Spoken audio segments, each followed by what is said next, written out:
पिछले एपिसोड में एल्मा और दारियो एक साथ भागे थे, पर न जाने क्या हुआ। दारियो जमीन पर बेहोश मिला है। एल्मा यहाँ नहीं है। यूजेनिया की टीम यहाँ है।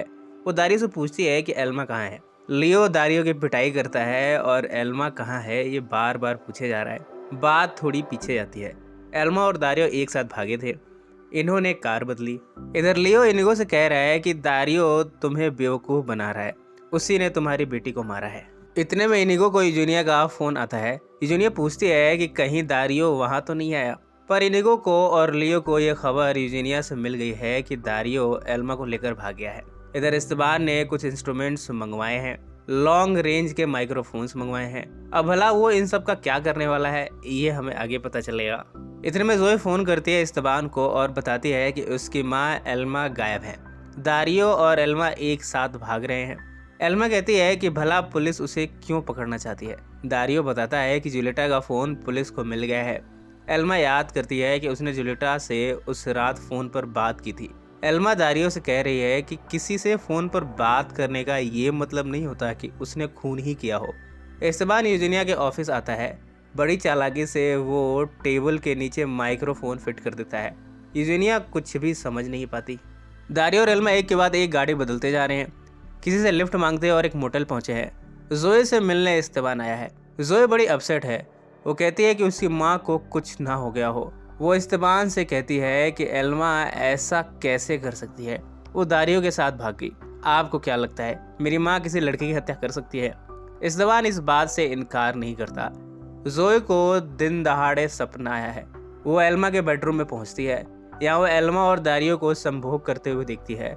जोए तलवार लाई है। इस तलवार से वो कई वार करती है। उसने दारियो के खून से सारा रूम रंग डाला, पर जोए को ख्याल आया है कि वो तो सिर्फ सपना देख रही थी। इस्तेबान जोए को हक करते हुए कहता है कि फिक्र मत करो, मैं सब संभाल लूंगा। इतने में करीना बाथरूम से नहाकर अर्धनग्न अवस्था में बाहर निकली है। वीडियो रिकॉर्डिंग में ये साफ दिख रहा है कि एल्मा ने एक रूम बुक किया था उसी होटल में जिसमें जूलिएटा मरी, और फिर बाद में जूलिएटा का फोन एल्मा के रूम से मिलना, ये सब क्या इशारा करता है। लियो भी यहाँ मौजूद है। वो यूजुनिया से कहता है कि दारियो ने वो फ़ोन एल्मा के रूम में प्लांट किया होगा। इनिगो इस बात से इनकार नहीं करता, पर वो ये भी कहता है कि ये सब उस फेक दारियो ने भी किया हो सकता है। लियो कहता है कि दारियो का जुड़वा भाई, ये सब एक मनगढ़ंत बातें हैं जिसे हवा दी है दारियो ने।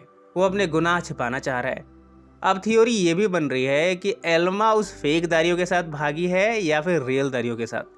यूजेनिया कहती है कि चलो मान लिया एल्मा फेक दारियो के साथ भागी है, पर असली दारियो कहाँ है?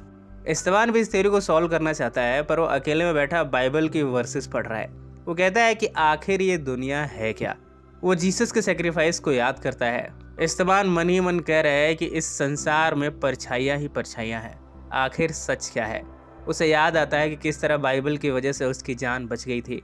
ठीक इसी समय मोटेल में एल्मा और दारियो निर्वस्त्र होते हैं और फिर आपस में धुआंधार संभोग करते हैं। इस्तेबान के पास इस समय गन भी है। वो इस गन से किसी को मारने का प्लान बना रहा है। एल्मा और दारियो पेट्रिसियो के घर पहुंचे हैं। पेट्रिसिया तो नहीं है, पर उसकी मदर है। उन्होंने एल्मा को कॉफ़ी पिलाई और कहा कि किस तरह पेट्रिसिया एक केस में उलझ सी गई थी, और फिर उसके बाद उसने पुलिस ऑफिसर की नौकरी छोड़ दी। ऐसा शहर जहाँ रोज़ लड़कियाँ मारी जाती हैं, वो किस किस का केस सॉल्व करती। एल्मा कहती है कि साल भर पहले मैंने आपकी बेटी को एक सूट केस दिया था जिसमें लुसिंडा से रिलेटेड कुछ सामान थे। पेट्रिसिया की मदर कहती है कि मेरी बेटी ने वो सूटकेस यूजेनिया को दे दिया होगा, तुम उसी से मांग लो। एल्मा यहाँ से खाली हाथ लौट आई है। दारियो और एल्मा जब दोनों स्टोर के पास पहुँचते हैं तब एल्मा अपनी बेटी को फ़ोन लगाती है, पर जोए को नहीं मालूम कि पुलिस उसका फ़ोन टैप कर रही है। एल्मा ने जोए से कहा कि उसने किसी को नहीं मारा है। जोए कहती है कि वो अपनी माँ पर भरोसा करती है। इतने में एल्मा ने फ़ोन काट दिया। यूजेनिया की टीम ने एल्मा की लोकेशन को ट्रेस कर लिया है। दारियो और एल्मा एयरपोर्ट की तरफ निकले हैं। इतने में कुछ डॉक्यूमेंट्स मिले हैं जिसे देखकर दारियो हैरान हुआ। वो एल्मा से पूछता है कि तुम्हारे पास ये सब डॉक्यूमेंट्स कहाँ से आए?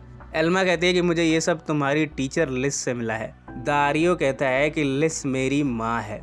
एल्मा शॉक्ड होती है।